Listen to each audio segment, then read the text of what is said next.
Hello, everybody. Welcome back once again to another one of devCodeCamp's Alumni Spotlights. My name, of course, is Carl Peterson, and thank you so much for joining yet another one that is probably going to be fantastic, I'm sure.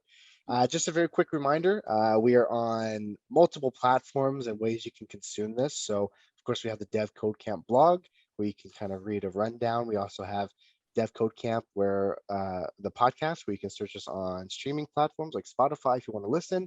And also you can find us this on YouTube as well.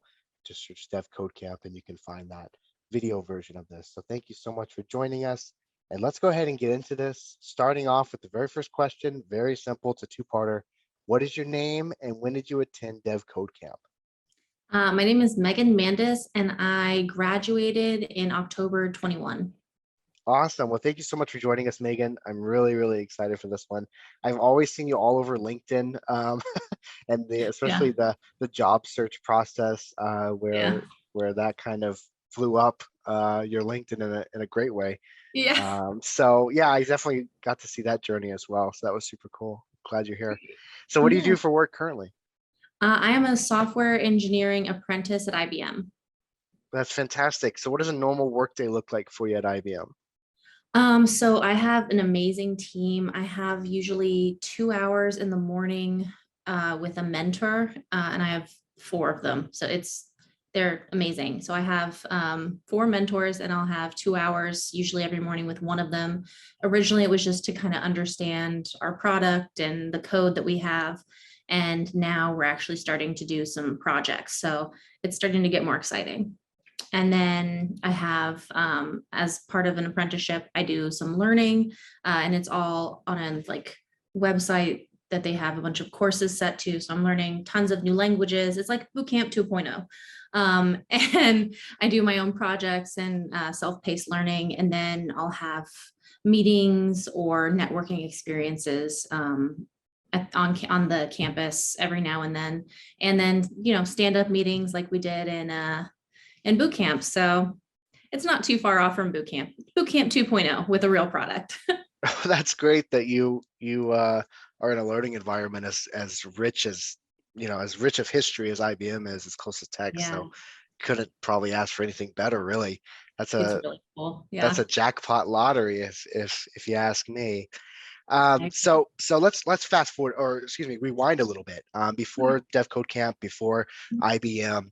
So you're a military spouse, which also led you to the educational industry overseas. Is that correct? And also, could you tell us a little bit about that? Yeah, so I got my bachelor's in elementary education, and I worked in daycares in Germany for a few years. And then I worked in private schools. I worked as a middle school science instructor, a high school Latin teacher for a minute. I was kind of all over the place. And I joked constantly that it looked like I was running from the law on my resume because my husband moves every 9 months to 2 years. So I just, and if you try and line it up with the school year, you're never set up for success as a teacher in the military, even though you think you will be. So, yeah, it was awesome. I learned a lot about communicating with people and, being able to dumb it down, and patience and public speaking, which are all kind of things that, make me a great prospect as a coder, because we're not the most social people. So it's great to have those soft skills going into coding. Yeah. That's really exciting. I'm sure those are experiences that are something you'd never trade. I don't want to speak for you, obviously, but sounds exciting in a lot of ways. So what got you into coding originally? So when I had my son, along with, looking like I was running from the law, I realized I didn't want to be with kids 24/7. I had my own kid at home, that was enough kid for me. So I started to transition away from teaching and just kind of loosely looking for another career, dabbled in nursing a little bit, got my CNA, and realized that 12-hour shifts also wasn't conducive for moving every 2 years with family. So I kind of had my little checklist of I want to problem solve. I want to have real world change. I want to be able to, not have to wipe butts all day and, talk to grownups and make decent money while being able to move every now and then. And my best friend, my husband's best friend, and my best friend since he was like 7 years old, is a software developer. And he's like, why don't you take a boot camp? Like, that's what I did. I was a business person, then I went into development, and I was like, okay, let me try it. Let me see, like, what can I really, lose from this? And then, and I had no experience outside of, making my MySpace page pink back in the day. So I went in and fell in love, and, I've just been learning ever since. That's a great story. Also, the MySpace thing is hilarious. It's actually been mentioned in the past in in at least one podcast in the past, where it was mentioned, like, it's amazing how many people's introduction to coding Mhm. was MySpace, and I think that Yeah, was an accidental great tool. it was. Yeah. My emo phase really helped me out for a while there, had It no helped idea. all of us out in some way, I'm Yeah. sure, the ones that Yeah. went through it. So Megan, you mentioned, obviously your mother. Obviously, we touched on your educational background, and you've answered this a little bit as well. But I was super curious with those two things, the motherhood and the childcare background. How has that helped you as a developer, if any way? Yeah. So it's helped me, I wouldn't say in like my coding abilities, but in the soft skills that I talked about, being able to communicate with people a little more easily, making them feel at ease, being able to, verify what you're supposed to be doing and understand, ways that people can mess stuff up, because you see a lot of people mess up when you're a teacher. So you know that, especially as like a newbie, I'm like bottom of the totem pole. I'm like, all right, how can I mess this up? Let me make sure I, verify what I'm supposed to be doing. And I still mess it up sometimes, but at least I do a little better than I think I would have done.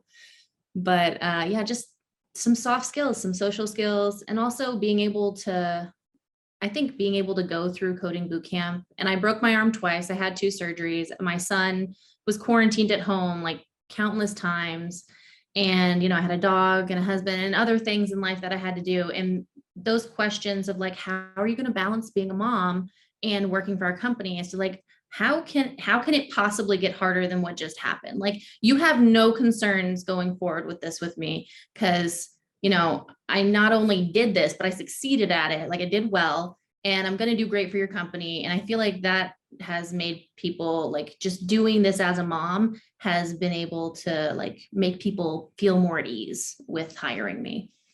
Sure, that makes total sense. You said that IBM's Bootcamp 2.0. I don't think so. I think that at-home juggling was a little bit of was Yeah, a boot camp in a weird way as well. yeah, it was two versions of boot camp. Sure, maybe Yeah. 1.5 or something.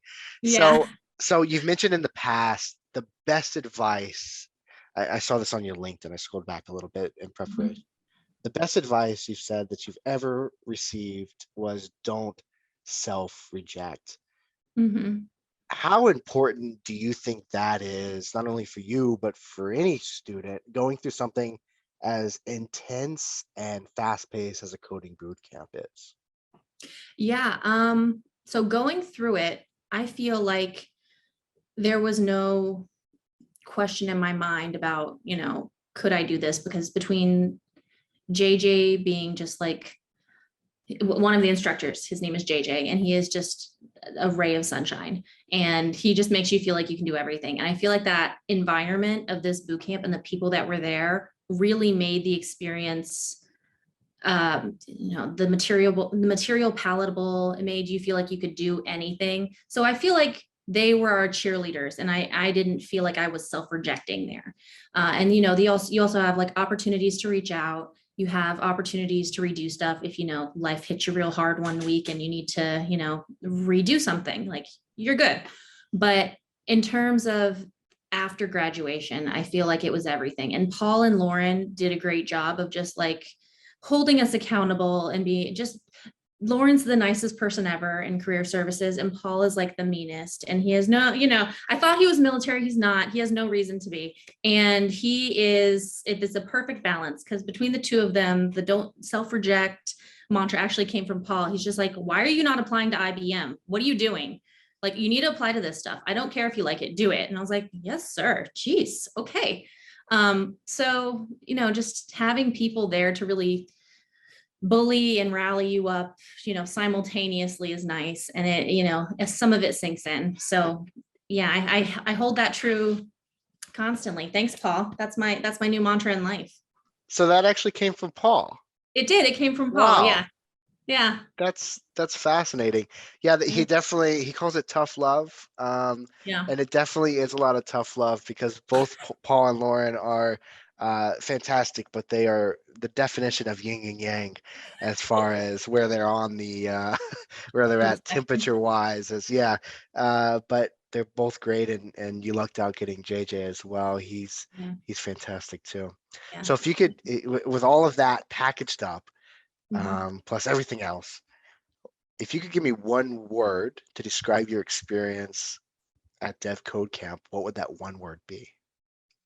See, I struggled with this question because there's so many words I would like to use. I want to say transformational, even though it's a little flowery for me. I wanted to say difficult or trying because it is difficult and trying, but it also just changes, your capabilities, like your mindset. It's something that, you put your all into, and then you come out feeling really proud of yourself and feeling like you can do all this awesome stuff you couldn't do before. So transformational. That's a great one.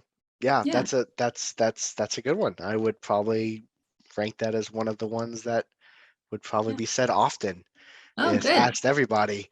If I asked all the students, they would probably say that in some form because obviously I mean, you know this firsthand. We do a lot more than just teaching you how to code. We teach how to be a Mhm. developer, and Mhm. it's great that you got to experience that tenfold, it sounds like.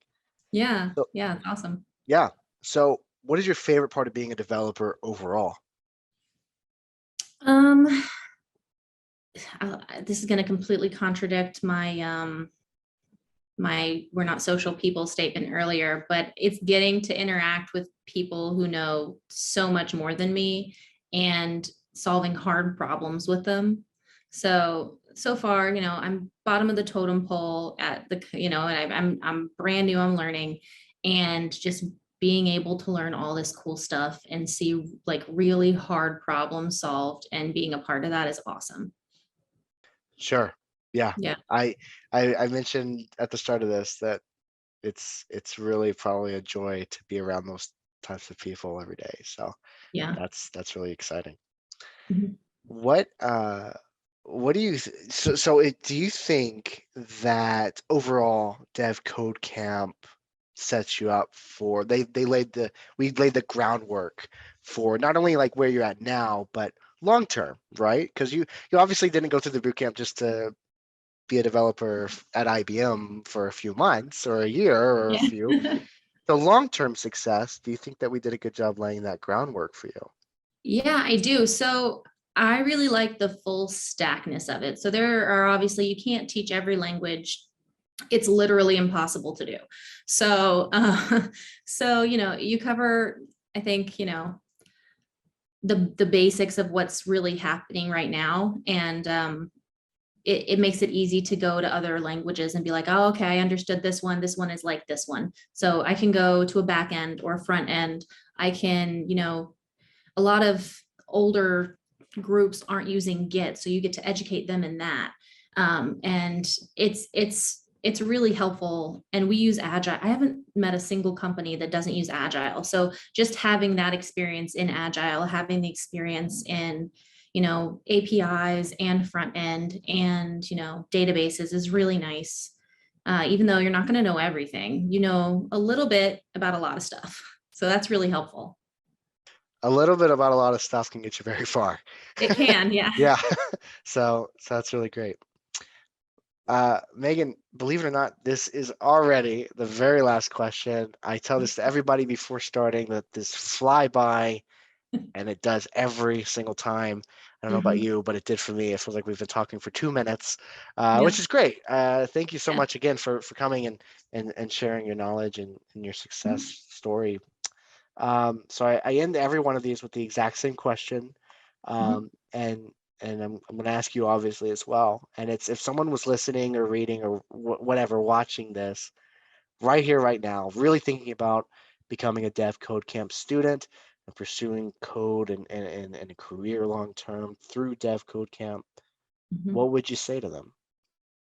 I would say do it. I know it's for some people there's a financial question, and I'm not going to say that that's not a concern, but I'd say try and do everything you can to make it work, because it was awesome for me. It's been awesome for pretty much everybody that I, still keep in contact with from the camp. So it's awesome. I loved it. It set me up for success, and I couldn't say enough nice things about it. Well, thanks, Megan. Yeah. We like you too, and we were really, Good. really happy to see your success, and it was very obvious that you were going to go very far, and you're just getting started. So, we can't wait to see what happens. So, Yeah. thank you. Yeah, thank you so very much again for coming on and sharing your information and your story and your background, and it's just super beneficial for everyone probably listening. So, thank you. Awesome. Yeah, no problem. Happy to do it. Yeah, and thank you everybody for once again tuning in, whether it's your first one or your fifth, sixth, seventh. I don't even know how many we've done already, but thank you so much for joining. Really appreciate it. I'll see you in the next one. My name again is Carl Peterson. Megan, it is currently Friday when we're recording this, and I hope you have a really good rest of your weekend. Thanks. And and everybody, I'll catch you in the next one. See you real soon. Bye bye.